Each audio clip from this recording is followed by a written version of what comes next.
पूरी उम्मीद है। रमा, विशाल, बांग्लादेश भारत की नेबरहुड फर्स्ट पॉलिसी का अहम भागीदार देश है। बांग्लादेश को काफ़ी अपेक्षाएं हैं और लगातार जो है भारत की तरफ से वो अपेक्षाएं पूरी भी की गई हैं। और जिस तरह से आपने भी बताया कि 2014 के बाद से लगातार जो संबंधों में प्रगाढ़ता आई है, मजबूती आई है, वो इसका अहम उदाहरण है। लेकिन जो भारत का पॉइंट ऑफ व्यू है वो इस वार्ता में क्या रहने वाला है? देखिए, भारत का जो पॉइंट ऑफ व्यू रहेगा वो इस वार्ता में ही रहेगा कि बांग्लादेश इंडिया की प्रायोरिटी लिस्ट पर है। उसी के साथ साथ जिस तरह से भारत बांग्लादेश की मदद कर रहा है, जो एक्सपोर्ट इंपोर्ट का जो बैलेंस है उसको इम्प्रूव करने की जरूरत है, क्योंकि भारत अभी भी बांग्लादेश के जो ट्रेड, बायलैटरल ट्रेड है, उसमें दूसरे नंबर पर आता है, और जबकि बांग्लादेश भारत के लिए पहले पायदान पर आता है। तो भारत जो हमेशा प्रोवाइडर रहा है हर स्थिति में बांग्लादेश की, तो जाहिर सी बात है ये एक मुद्दा रहेगा दोनों के बीच में कि जब हम बायलैटरल ट्रेड की बात करते हैं, इकोनॉमिक टाइज की बात करते हैं, क्योंकि अब कई नए सेक्टर्स खुल गए हैं। और जैसे कि मैंने आपको बताया कि पेंडेमिक के बाद खास तौर से कई एवेन्यूज खुल गए हैं, क्योंकि प्रधानमंत्री मोदी हमेशा आपदा में अवसर तलाशते हैं, किस तरह से हम एक चैलेंज को अपने बेनिफिट के लिए इस्तेमाल करें, और किस तरह से उन्होंने दिखाया दुनिया को कि भारत ने करके दिखाया है। तो वो भारत ये चाहेगा कि जो मदद भारत बांग्लादेश की कर रहा है वो मदद तो करता जारी रहे, लेकिन साथ साथ भारत जो है उसका भी एक्सपोर्ट जो है वो बांग्लादेश के लिए और बढ़े, क्योंकि इंपोर्ट एक्सपोर्ट की हम बात कर रहे हैं। अभी जब मैं एनर्जी रिक्वायरमेंट की बात करता हूं तो 1160 मेगावाट बांग्लादेश भारत से इंपोर्ट करता है। भारत हर क्षेत्र में बांग्लादेश की मदद कर रहा है, चाहे वो इंफ्रास्ट्रक्चर हो, चाहे एनर्जी सेक्टर हो, डिफेंस, अब उसमें इस बार नया इशू जुड़ने वाला है। तो ये तमाम वो चीजें हैं जिनको लेकर भारत बांग्लादेश से चाहेगा कि एक्सपोर्ट्स और बढ़े भारत और बांग्लादेश के बीच, खासतौर से भारत की तरफ से एक्सपोर्ट्स में और इजाफा हो। बिल्कुल, आप नज़र बनाए रखें विशाल। फिलहाल शुक्रिया पूरी जानकारी के लिए। आगे बढ़ते हैं। दिल्ली की आबकारी नीति यानी मनीष सिसोदिया से जुड़े इस फर्जीवाड़ा मामले में कुल 30 से ज़्यादा जगहों पर प्रवर्तन निदेशालय की छापेमारी चल रही है। ईडी मुख्यालय के सूत्रों के द्वारा औपचारिक तौर पर इस खबर की पुष्टि की गई है। सूत्रों के मुताबिक मनीष सिसोदिया के घर पर छापेमारी फिलहाल नहीं हो रही है। जानकारी के मुताबिक दिल्ली समेत लखनऊ, गुरुग्राम, चंडीगढ़, मुंबई, हैदराबाद, बेंगलुरु में प्रवर्तन निदेशालय ने छापे मारे हैं।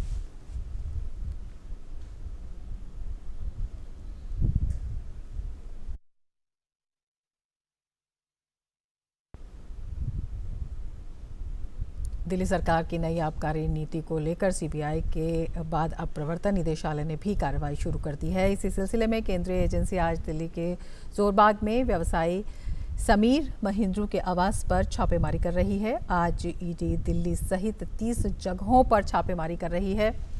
ग्राउंड जीरो से डीडी न्यूज़ संवाददाता नीरज सिंह ने जायजा लिया। दिल्ली की एक्साइज पॉलिसी को लेकर सीबीआई के बाद अब प्रवर्तन निदेशालय ने भी अपनी कार्रवाई तेज कर दी है।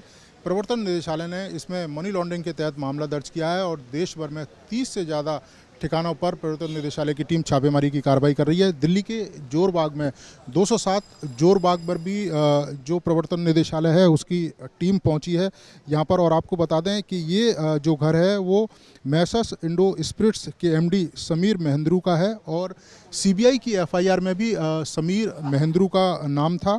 और आपको बता दें समीर महिंद्रू पर आरोप था सीबीआई की एफआईआर में कि उन्होंने 1 करोड़ रुपए मैसर्स राधा इंडस्ट्री के राजेंद्र प्लेस स्थित यूको बैंक के अकाउंट में ट्रांसफ़र किए थे। 150 से ज़्यादा जो अधिकारी हैं प्रवर्तन निदेशालय के वो लगातार छापेमारी की कार्रवाई कर रहे हैं। और हम कह सकते हैं कि आने वाले समय में आम आदमी पार्टी की मुश्किलें बढ़ती हुई प्रतीत हो रही हैं, क्योंकि जिस तरीके से सीबीआई ने शिकंजा कसा है उसके बाद अब ईडी भी आम आदमी पार्टी की दिल्ली की एक्साइज पॉलिसी को लेकर शिकंजा कस रही है। Neeraj Singh, DD news, Delhi. आगे बढ़ने से पहले वक्त है एक ब्रेक का। आप देखते रहिए डीडी न्यूज़।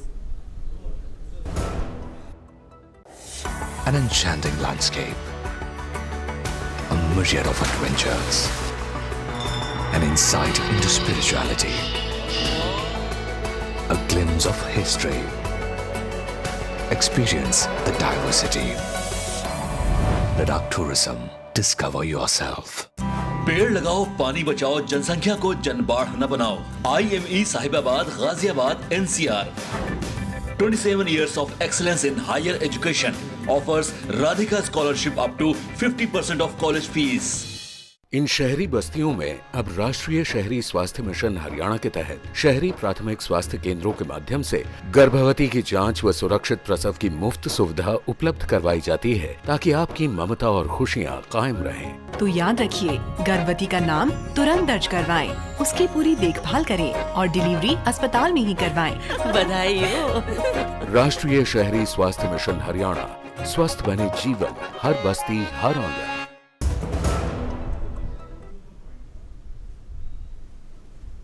ब्रेक के बाद फिर से आपका स्वागत है। आगे बढ़ते हैं। रक्षा मंत्री राजनाथ सिंह मंगोलिया और जापान के 5 दिवसीय दौरे पर हैं।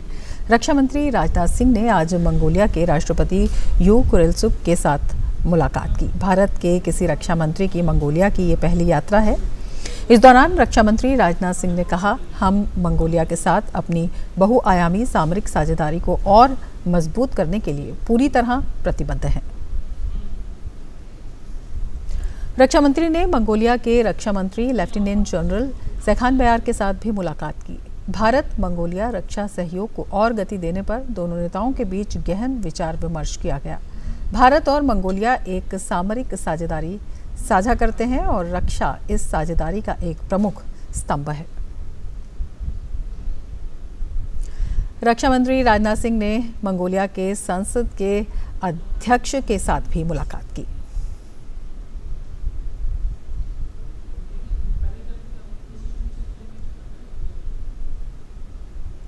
रक्षा मंत्री राजनाथ सिंह और विदेश मंत्री एस जयशंकर जापान की यात्रा पर हैं और वहां पर वो 2+2 मंत्री स्तरीय बैठक में शामिल होंगे।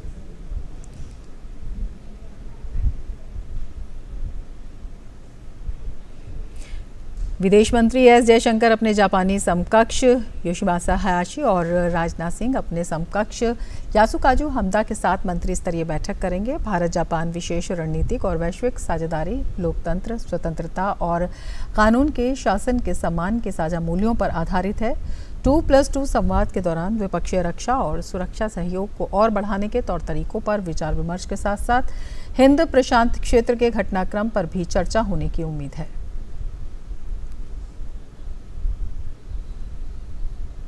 केंद्रीय वाणिज्य एवं उद्योग मंत्री पीयूष गोयल अमेरिका के दौरे पर हैं। केंद्रीय मंत्री ने सैन फ्रांसिस्को में महात्मा गांधी को श्रद्धांजलि दी।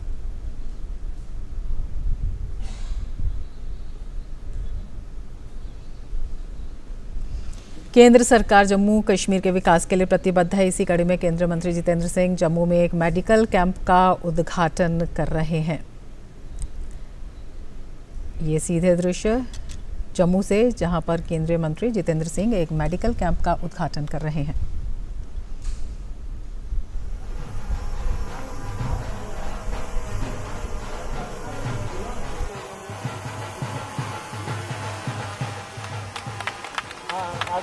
वो वही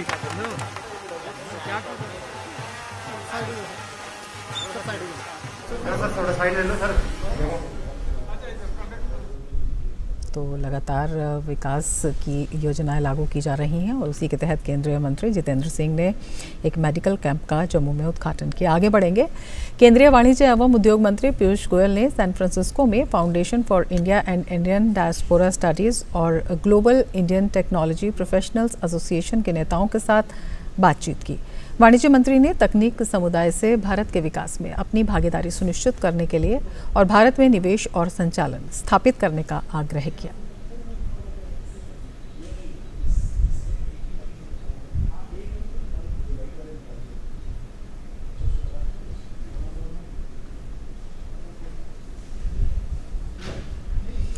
केंद्रीय वाणिज्य एवं उद्योग मंत्री पीयूष गोयल ने अपने संबोधन में कहा, कोविड, यूक्रेन, रूस के बीच संघर्ष के साथ दुनिया भर में मुद्रास्फीति में इस दौरान वृद्धि हुई। विकसित देशों में भी मुद्रास्फीति 10 से 11% है, जबकि भारत में ये दर 6 से 7% के बीच है। Today, with the kind of structural reforms that are happened in India, the island of stability that India offers amidst global disturbances very challenging times across the world, but India holding strong, growth continuing to be amongst the highest in the large economies, inflation relatively being much, much less than other parts of the world, particularly the developed countries. So for India, we are at about 6.5%, 7% inflation. Consumer price index is up by about 6.7% by last account. This is a figure which is lower than what it used to be 10 years ago. Piyush Goyal 10 सितंबर तक San Francisco और Los Angeles के दौरे पर रहेंगे। अपनी यात्रा के दौरान पीयूष गोयल इस दौरान अपने समकक्षों के साथ द्विपक्षीय बैठक करेंगे। पीयूष गोयल भारत अमेरिका रणनीतिक साझेदारी मंच सम्मेलन और भारत प्रशांत आर्थिक रूपरेखा मंत्री स्तरीय बैठक में भाग लेंगे। भारत और संयुक्त राज्य अमेरिका के बीच एक व्यापक वैश्विक रणनीतिक साझेदारी है, जिसमें मानव प्रयास के लगभग सभी क्षेत्रों को शामिल किया गया है।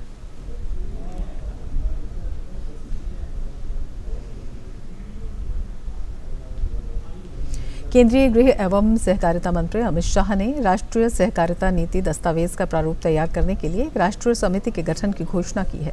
पीएम नरेंद्र मोदी जी के दूरदर्शी नेतृत्व में सहकार से समृद्धि की परिकल्पना को साकार करने के लिए नई राष्ट्रीय सहकारिता नीति बनाई जा रही है। केंद्रीय गृह एवं सहकारिता मंत्री अमित शाह ने हाल ही में घोषणा की थी कि पैक्स से ऊपर की सहकारी संस्थाओं के लिए एक समग्र दृष्टिकोण बनाने के लिए जल्द ही एक राष्ट्रीय सहकारिता नीति तैयार की जाएगी। नई राष्ट्रीय सहकारिता नीति का प्रमुख उद्देश्य देश में सहकारी आंदोलन को सशक्त बनाना, जमीनी स्तर पर इसकी पहुंच को मजबूत करना और सहकारिता आधारित आर्थिक विकास मॉडल का संवर्धन करना है।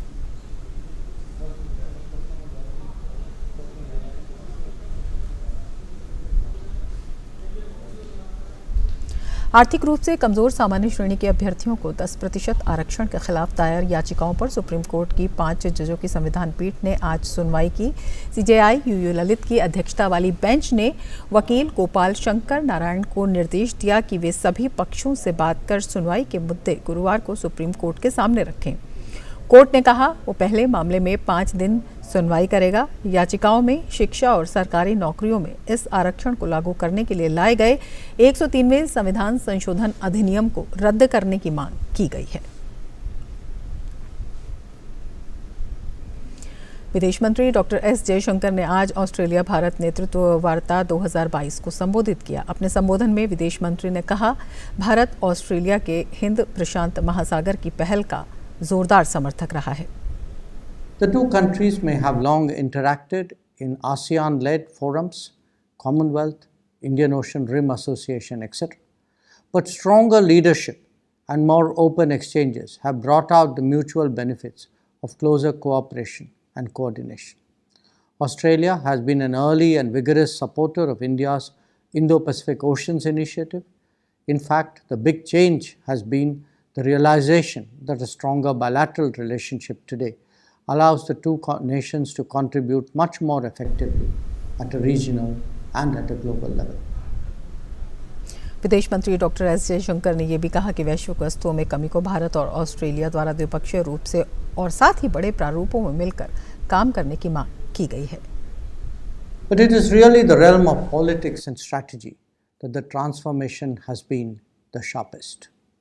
Much of the growing convergence has been driven by concerns about the region's stability, prosperity, and security.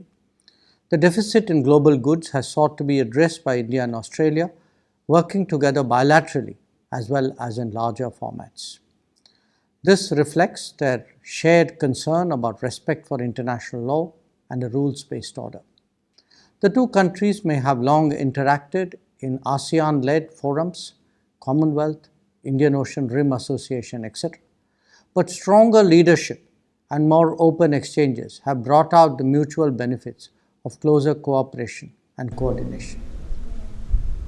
Karnataka की राजधानी बेंगलुरु में रात भर हुई मूसलाधार बारिश के कारण कई इलाकों में पानी भर गया। बारिश के बाद मराठाहल्ली सिल्क बोर्ड रोड के बाहरी रिंग रोड पर जलभराव हो गया, जिससे जनजीवन अस्त व्यस्त हो गया। भारी बारिश के बीच स्थानीय लोगों को आवागमन के लिए संघर्ष करना पड़ रहा है। मूसलाधार बारिश के चलते बेंगलुरु के कर्मचारियों को ऑफिस जाने में भी परेशानियों का सामना करना पड़ रहा है। आईटी कंपनियों के कई कर्मचारियों ने बताया कि काम प्रभावित होने के कारण वे ऑफिस से छुट्टी नहीं ले सकते हैं। ऐसे में उन्हें ट्रैक्टर की मदद से ऑफिस जाना पड़ा। वहीं भारी बारिश के कारण आज उड़ानें भी थोड़ी देर से चल रही हैं।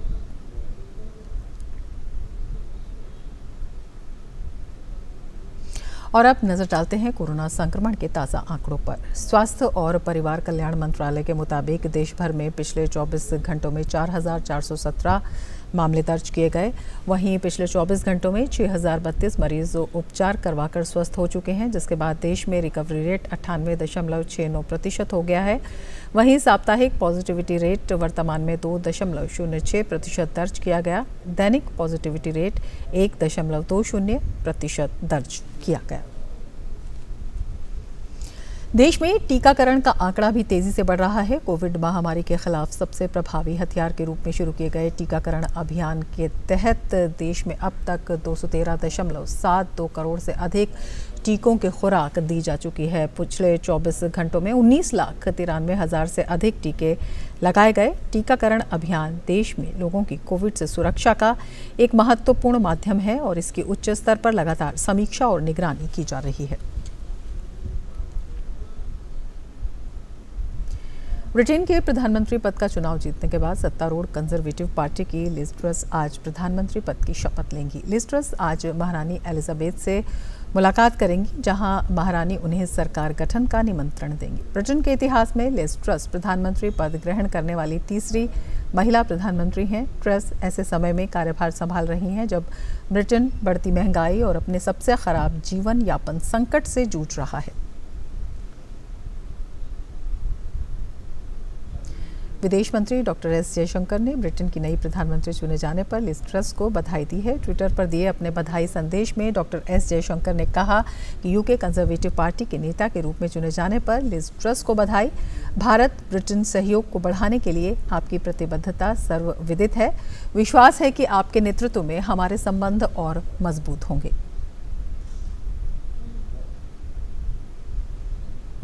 लिज ट्रस से पहले थेरेसा मे और मार्गरेट थैचर ब्रिटेन की प्रधानमंत्री रह चुकी हैं। देखिए हमारी ये खास रिपोर्ट।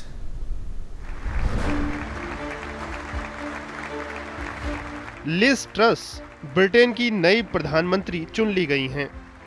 वो बोरिस जॉनसन की जगह लेंगी, जिन्होंने जुलाई में कंजर्वेटिव पार्टी के नेता और प्रधानमंत्री पद से त्यागपत्र दे दिया था। कंजर्वेटिव पार्टी का नेता बनने के लिए हुए जोरदार मुकाबले में लिज ट्रस ने भारतीय मूल के ऋषि सुनक को हराया। पार्टी के सदस्यों द्वारा किए गए आंतरिक मतदान में लिज ट्रस को 81,326 और ऋषि सुनक को 60,399 वोट मिले। नतीजों की घोषणा के बाद अपने संबोधन में लिज ट्रस ने देश के सामने मौजूद चुनौतियों से निपटने और सबको साथ लेकर आगे बढ़ने की बात कही। It's an honor to be elected as leader of the Conservative and Unionist Party. I'd like to thank the 1922 committee, the party chairman and the Conservative Party for organising one of the longest job interviews in history. Thank you very much. I'd like to pay tribute to my fellow candidates, particularly Rishi Sunak. It's been a hard-fought campaign. I think we have shown the depth and breadth of talent in our Conservative Party.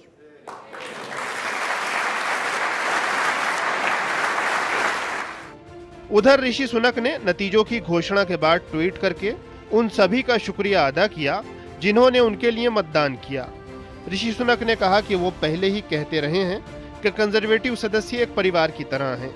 उन्होंने कहा कि हमारे लिए अच्छा होगा कि हम नई प्रधानमंत्री के पीछे एकजुट हों ताकि मिलकर आने वाले कठिन समय का सामना कर सकें। ऋषि सुनक पार्टी और देश का नेतृत्व करने की दौड़ अंत में भले ही हार गए हों, लेकिन शुरू में उन्होंने लगातार अपनी बढ़त कायम रखी। ध्यान रहे कि नतीजों की औपचारिक घोषणा के बाद अब लिज ट्रस मंगलवार को स्कॉटलैंड स्थित बॉलमोरल कासल में महारानी एलिजाबेथ से मुलाकात करेंगी, जहां महारानी उन्हें सरकार गठन का निमंत्रण देंगी। इससे पहले बोरिस जॉनसन कार्यमुक्त होने के लिए स्कॉटलैंड जाकर महारानी से मिलेंगे। ब्रिटेन के इतिहास में ये प्रक्रिया पहली बार लंदन के बकिंघम पैलेस से बाहर पूरी की जाएगी। महारानी एलिजाबेथ बॉलमोरल कासल में गर्मियां गुजारती हैं। गौरतलब है कि ब्रिटेन की नवनिर्वाचित प्रधानमंत्री लिज ट्रस को सरकार संभालते ही कई चुनौतियों का सामना करना होगा, जिनमें अर्थव्यवस्था को पटरी पर लाना सबसे अहम है। ब्रिटेन में ऊर्जा की बढ़ती कीमतों और मुद्रास्फीति की ऊंची दर उनके लिए बड़ी चुनौती होगी। ब्रिटेन की अर्थव्यवस्था के बारे में आशंका जाहिर की गई है कि यदि उसको संभाला नहीं गया तो वो मंदी की चपेट में जा सकती है। I will deliver a bold plan to cut taxes and grow our economy. I will deliver on the energy crisis, dealing with people's energy bills, but also dealing with the long-term issues we have on energy supply. Boris Johnson के पद छोड़ने की घोषणा के बाद Liz truss ने party नेतृत्व संभालने के लिए मजबूती से अपनी दावेदारी सामने रखी और अंततः पार्टी और देश की कमान हासिल करने में कामयाब रही। लिज ट्रस भले ही विजयी हो गई हों, लेकिन उनको वैसी भारी जीत नहीं मिल सकी जैसी उनके समर्थक आशा कर रहे थे। पार्टी सदस्यों के मतदान द्वारा नेतृत्व के चयन का सिलसिला शुरू होने के बाद किसी भी विजयी उम्मीदवार को मिलने वाले मतों का सबसे कम प्रतिशत लिज ट्रस के हिस्से में आया है। अब तक किसी भी निर्वाचित नेता को 60% से कम मत नहीं मिले थे, लेकिन लिज को मात्र 57.4% मत ही मिले हैं। लिज ट्रस के प्रधानमंत्री निर्वाचित होने पर विश्व भर के नेताओं ने बधाई संदेश भेजे हैं। प्रधानमंत्री नरेंद्र मोदी ने अपनी समकक्ष को बधाई दी है। उन्होंने आशा व्यक्त की कि ट्रस के नेतृत्व में भारत ब्रिटेन व्यापक रणनीतिक साझेदारी और मजबूत होगी।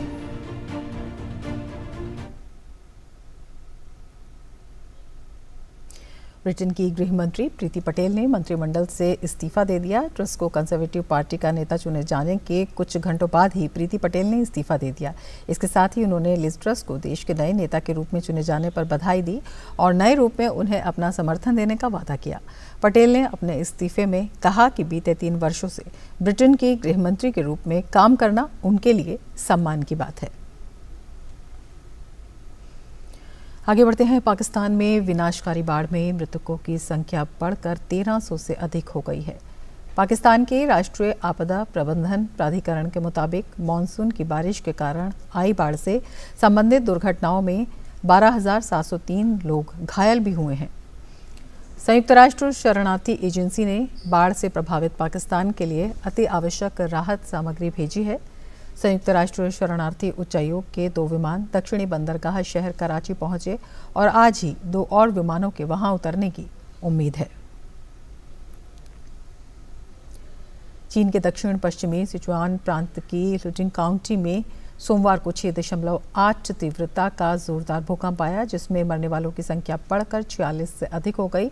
वहीं 50 से अधिक लोग घायल हो गए। ये प्रांत पहले ही कोविड-19 के बढ़ते मामलों और अभूतपूर्व सूखे की समस्या से जूझ रहा है। वहीं बीजिंग स्थित भारतीय दूतावास ने ट्वीट कर भूकंप में मारे गए लोगों के प्रति संवेदना व्यक्त की है।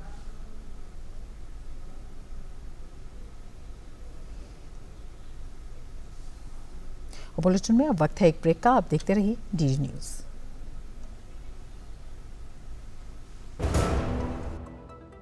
पेड़ लगाओ पानी बचाओ। ब्रेक के बाद फिर से आपका स्वागत है और अब बात खेल की। पाकिस्तान के खिलाफ एशिया कप के सुपर 4 में हारने के बाद भारतीय क्रिकेट टीम आज श्रीलंका के खिलाफ उतरेगी। दोनों टीमों का सुपर 4 में ये दूसरा मुकाबला होगा। एक तरफ अफगानिस्तान के खिलाफ मिली जीत से श्रीलंका के हौसले बुलंद हैं, तो दूसरी ओर पाकिस्तान से हार के बाद टीम इंडिया पर वापसी करने का दबाव होगा। सुपर 4 के पहले मुकाबले में पाकिस्तान के हाथों मिली हार को भुलाकर टीम इंडिया अब श्रीलंका के साथ भिड़ने को तैयार है। आंकड़ों के लिहाज से भारत का पलड़ा भारी है, लेकिन श्रीलंका पहले ही अफगानिस्तान के खिलाफ सुपर 4 का एक मुकाबला जीत चुकी है। ऐसे में श्रीलंकाई खिलाड़ी जोश से भरे हैं। वहीं भारत पर करो या मरो के इस मुकाबले में थोड़ा दबाव जरूर होगा। आंकड़ों में देखें तो टीम इंडिया ने पिछले 3 मैचों में श्रीलंका से जीत हासिल की है। भारतीय टीम ने श्रीलंका को इसी साल फरवरी में 3 T20 मैचों की सीरीज में 3-0 से हराया था। भारत को श्रीलंका से पिछली हार जुलाई 2021 में मिली थी। श्रीलंका से भारत 17 मैच जीता है, वहीं 7 मुकाबलों में उसे हार मिली है, जबकि एक मैच बेनतीजा रहा। बुमराह और मोहम्मद शमी के बगैर एशिया कप खेल रही भारतीय टीम की गेंदबाजी एक कमजोर कड़ी बन गई है। पिछले मैच में पाकिस्तान के खिलाफ वो कमजोरी उभर कर सामने भी आई। पिछले 2 मैचों में टीम के गेंदबाजों ने निराशाजनक प्रदर्शन किया। कमजोर हांगकांग के खिलाफ भी गेंदबाजों ने रन लुटाए थे। वहीं पाकिस्तान के खिलाफ तो ऐसा लगा कि उन्हें अपनी गेंदबाजी पर कंट्रोल ही नहीं है। भुवनेश्वर कुमार, यजुवेंद्र चहल और हार्दिक पांड्या जैसे अनुभवी गेंदबाजों ने 10 से ज्यादा की इकोनॉमी से रन दिए। डेथ ओवरों में खराब गेंदें की। इसका खामियाजा टीम को भुगतना पड़ा। इस मैच में गेंदबाजों को रन रोकने पर ध्यान देना होगा। वहीं बल्लेबाजी में केएल राहुल और रोहित शर्मा बड़ी पारी खेलने में नाकाम हो रहे हैं। वहीं ऋषभ पंत की फॉर्म भी परेशानी का सबब है। टेस्ट और वनडे में पंत की बल्लेबाजी और विकेट कीपिंग मौजूदा समय में शानदार है। वो लगातार अच्छी पारियां खेल रहे हैं, लेकिन T20 फॉर्मेट में वो लय में नहीं दिखते। बड़े और अजीबोगरीब शॉट खेलने के लिए मशहूर पंत अपनी क्षमता के अनुरूप T20 में नहीं खेल पा रहे हैं। पाकिस्तान के खिलाफ जब वो बल्लेबाजी के लिए उतरे तब उनके पास अपनी छाप छोड़ने का सुनहरा अवसर था, लेकिन रिवर्स स्वीप खेलने के प्रयास में वो सस्ते में आउट हो गए। पंत ने साल 2022 में T20 में 14 पारियां खेली। इस दौरान उनका औसत 25 का भी नहीं रहा। उन्होंने 24.90 के औसत से महज 274 रन बनाए। उन्होंने 14 पारियों में सिर्फ एक अर्धशतक लगाया। पंत के ओवरऑल रिकॉर्ड को भी देखें तो वो भी कुछ अच्छा नहीं रहा। 56 T20 मैचों की 49 पारियों में उनका औसत सिर्फ 23.60 का है। उन्होंने 897 रन बनाए हैं, जबकि पंत के बल्ले से सिर्फ 3 अर्धशतक निकले हैं। भारत को अगर फाइनल की रेस में बने रहना है तो श्रीलंका के खिलाफ अच्छा प्रदर्शन कर जीत हासिल करनी होगी। टीम इंडिया को बल्लेबाजी, गेंदबाजी और फील्डिंग में भी सुधार करना होगा और पाकिस्तान के खिलाफ जो गलतियां की हैं उनको सही करना होगा। Sports desk, TD news. और इस मुकाबले पर और बातचीत के लिए हमारे साथ हमारे संवाददाता गौरव मौजूद हैं इस वक्त। गौरव, देखा जाए तो श्रीलंका जो है वो जीत के जोश में है और भारत के पास वापसी का दबाव है। किस तरह से और किन मायनों में अहम ये मुकाबला आपको दिखाई देता है? बिल्कुल, दबाव असल में तब और भी ज़्यादा हो जाता है जब आप अपना पिछला मुकाबला हार कर आ रहे हो और ख़ास तौर से आपने जिस तरह से मुकाबला ये गंवाया वो काफ़ी ज़्यादा इम्पोर्टेंट हो जाता है।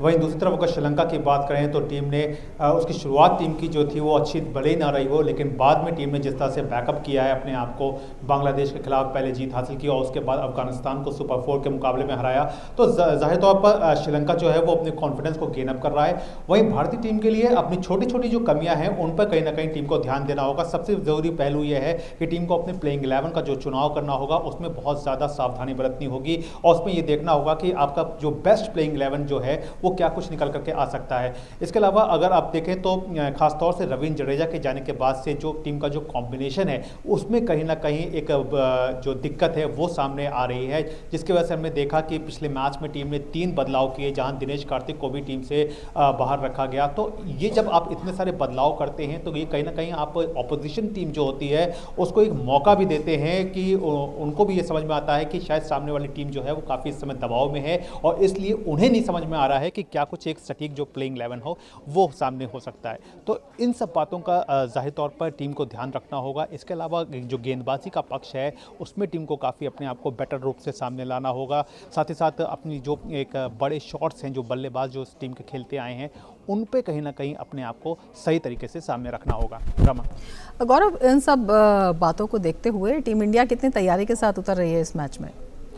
देखिए, तैयारी की जाहिर तौर पर आप अगर ये वाला जो मुकाबला अगर हार जाते हैं तो फिर आपके लिए रास्ते जो हैं वो लगभग जो हैं वो एशिया कप के फाइनल में जाने के वो लगभग बंद हो जाएंगे, क्योंकि इसके बाद जो रास्ते आपके पास बचते हैं वो दूसरी टीमों पर निर्भर होने के बचते हैं। यानी कि जो मैथमेटिक्स होती है उसमें फिर आपको ये उम्मीद करनी होगी कि श्रीलंका अपने सारे मैच जीते, पाकिस्तान जो है वो अपना मुकाबला हारे, यानी कि एक जो कठिन गणित होता है दूसरी टीमों पर निर्भर होकर के उस वाले जो फेर है उसमें आप फंस जाएंगे। तो वहाँ पे कहीं ना कहीं रोहित शर्मा जो है वो उस फेर से बचना चाहेंगे और यही चाहेंगे कि श्रीलंका के खिलाफ एक बड़ी जीत हासिल करके बढ़े हुए मनोबल के साथ जो है वो अपने अगले मुकाबले के लिए खुद को तैयार करें। तो इसमें सबसे ज़रूरी बात है कि आपको अपनी जो बैटिंग ऑर्डर है उसको समझना होगा। बैटिंग ऑर्डर जो टॉप ऑर्डर है उसमें केएल राहुल और रोहित शर्मा ने जिस तरह से पिछली बार एक अच्छी शुरुआत दी थी, लेकिन जिस तरह से बड़े शॉट्स उन्होंने खेल करके अपने विकेट्स गंवाए थे, उसी तरह से हमने देखा था कि सूर्य कुमार यादव थे, चाहे हार्दिक पांड्या हो, सभी ने कहीं ना कहीं एक जल्दबाजी में दिखे और अपने विकेट्स जो हैं वो अटैक करने के चक्कर में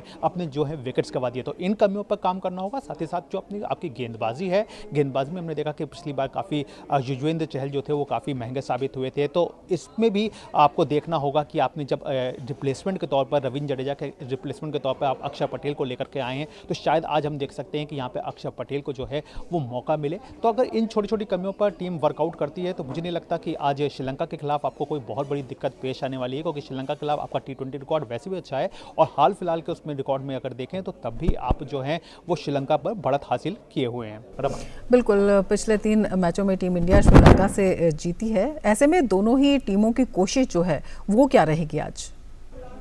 देखिए, दोनों ही टीमों की कोशिश सिर्फ ऐसी बात की रहेगी कि आज अपना जो भी पिछली जो कमियां रही हों, श्रीलंका की बात करें तो श्रीलंका ने जिस बेहतरीन अंदाज में अपने आप को अफगानिस्तान के खिलाफ सामने उतारा, तो टीम अपने उसी रणनीति के हिसाब से खुद को आगे बढ़ाना चाहेगी। दासुन शनाका टीम के कप्तान हैं और उन्होंने एक बेहतरीन कप्तानी करके टीम को एक बार फिर से दोबारा से खड़ा किया है। और उन्होंने जितनी टीम की हमने देखा था कि जो एक बैटिंग ऑर्डर था जो कि पहले मैच में कहीं ना कहीं कोलैप्स होता हुआ नजर आया था, वो अब बांग्लादेश के खिलाफ और उसके बाद जिस तरह से अफगानिस्तान के खिलाफ सुपर 4 के मुकाबले में जिस तरह से टीम ने अपने आप को बेटर किया है, टीम अपने उसी मोमेंटम को लेकर के चलना चाहेगी। लेकिन जहां तक टीम इंडिया की बात है तो टीम इंडिया के लिए चुनौती ये है कि आप अपने जो बेस्ट प्लेइंग 11 है उसका चुनाव किस तरह से करें, क्योंकि आपको ये भी ध्यान रखना है कि आपकी जो गेंदबाजी है वो कमज़ोर ना हो, क्योंकि क्रूशल मौके पर आपके कहीं ना कहीं, जैसे हमने पिछले मैच में देखा कि एक जो गेंदबाज है, जो एक स्पिनर है, उसकी एक कमी जो है वो कहीं ना कहीं एक बेहतरीन स्पिनर की कमी जो है वो आपको कमी खली। हमने देखा कि किस तरह से दीपक हुड्डा को आपने टीम में तो रखा लेकिन उनसे गेंदबाजी आप नहीं करवाए।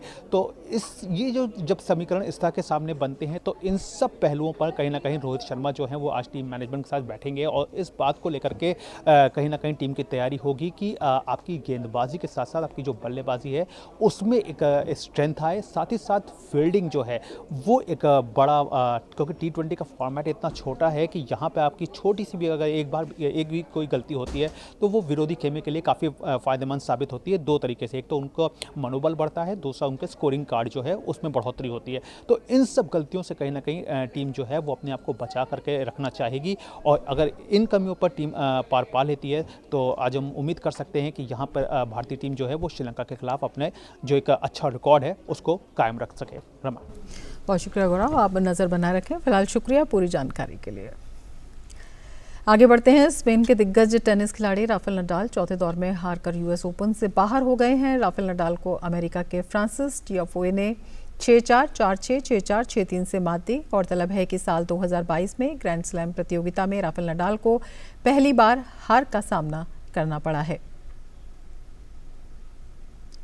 वहीं पुरुष एकल में रूसी खिलाड़ी एंड्रे रूबलेव ने US ओपन के क्वार्टर फाइनल में जगह बना ली है। रूबलेव ने अंतिम 16 के मैच में ब्रिटेन के कैमरून नोरी को 6-4, 6-4, 6-4 से हराया। वहीं महिला एकल में बेलारूस की विक्टोरिया अजारेंका भी चौथे दौर में हार कर US ओपन से बाहर हो गई हैं। अजारेंका को चेक खिलाड़ी कैरोलिना प्लिस्कोवा ने 7-5, 6-7, 6-2 से हराया। शीर्ष वरीयता प्राप्त खिलाड़ी इगा स्वानतेक ने US ओपन के महिला एकल के क्वार्टर फाइनल में प्रवेश कर लिया है। स्वानतेक ने जर्मनी की जूल नियमियर को 2-6, 6-4, 6-0 से मात दी।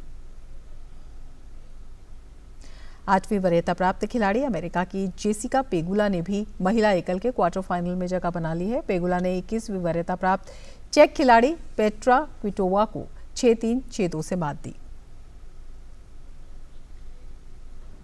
6ठी वरीयता प्राप्त बेलारूसी खिलाड़ी एरिना सबालेंका ने भी US ओपन के अंतिम 8 में प्रवेश कर लिया है। चौथे दौर में सबालेंका ने अमेरिका की डेनियल कॉलिंस को 3-6, 6-3, 6-2 से हराया है।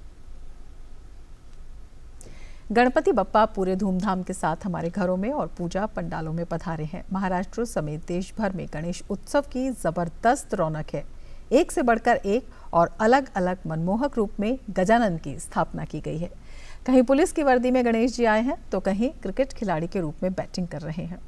तो चलिए हमारे साथ मुंबई और हैदराबाद, जहां आपको गणपति के ये अनोखे रूप दिखाई देंगे।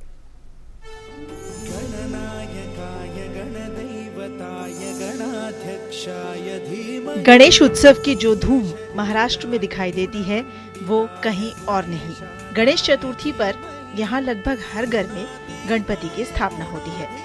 हर चौक चौराहे पर बप्पा की गूंज सुनाई देती है। मुंबई में लाल बाग के राजा से लेकर गजानन के कई अनोखे रूप देखने को मिलते हैं। इस बार मुंबई में विघ्नहर्ता का एक अलग ही रूप सामने आया है। मुंबई पुलिस में सेवा देने वाले इंस्पेक्टर राजेंद्र केन अपने घर में एक आईपीएस अधिकारी के रूप में गणपति को लेकर आए हैं। खाकी वर्दी, जूते और टोपी पहने हुए पुलिस बप्पा के एक हाथ में मोबाइल और दूसरे में स्मार्ट वॉच है। पास में रिवॉल्वर भी है।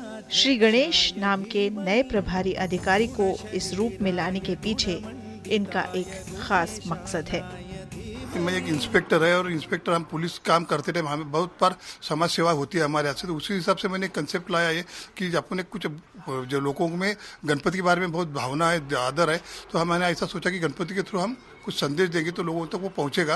कंसेप्ट ये है कि लोगों में अवेयरनेस लाने का, फिर वो क्राइम के बारे में रहे, ट्रैफिक रूल्स के बारे में रहे, और इस बार हमने लाया है वो साइबर फ्रॉड के बारे में।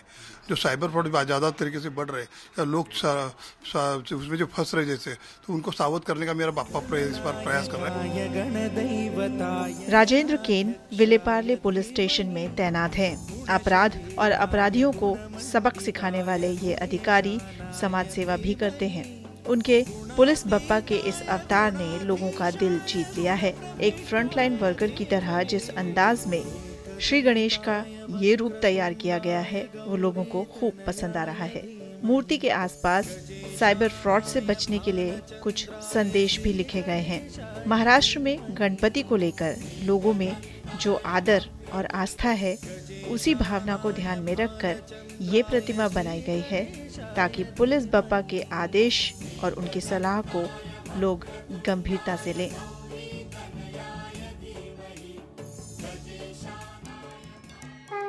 इसी तरह हैदराबाद के बेगम बाजार में एक क्रिकेट खिलाड़ी के रूप में गणपति को स्थापित किया गया है। यहाँ बाल युवा मंडल ने बॉक्स क्रिकेट थीम पर पंडाल बनाया है। इसमें गणेश जी के हाथ में बल्ला है, मूषक गेंदबाजी कर रहे हैं और भगवान शिव के प्रिय नंदी अंपायर बने हैं।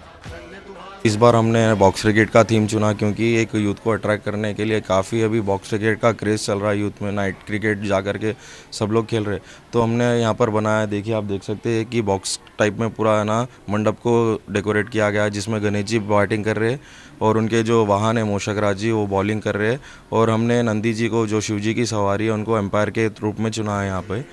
गणपति के खिलाड़ी रूप की शहर भर में चर्चा है। जो बच्चे यहाँ दर्शन के लिए आ रहे हैं उन्हें गिफ्ट में बैट और बॉल दिया जा रहा है। विसर्जन के दिन भी श्रद्धालुओं को 5000 बल्ले और गेंद बांटने की योजना है। 2009 से गणेश उत्सव के दौरान हैदराबाद का बेगम बाजार इलाका आकर्षण का केंद्र बना हुआ है। एकदंत, कपिल, गजकर्णक, लंबोदर, विनायक, धूम्रकेतु, गजानन, गणेश जी के और भी कई नाम हैं। सभी देवों में प्रथम पूजनीय गणपति एक ऐसे देव माने जाते हैं जो बहुत जल्दी प्रसन्न हो जाते हैं। शायद इसीलिए उनके भक्त नए नए रूप में हर साल इनकी स्थापना करते हैं।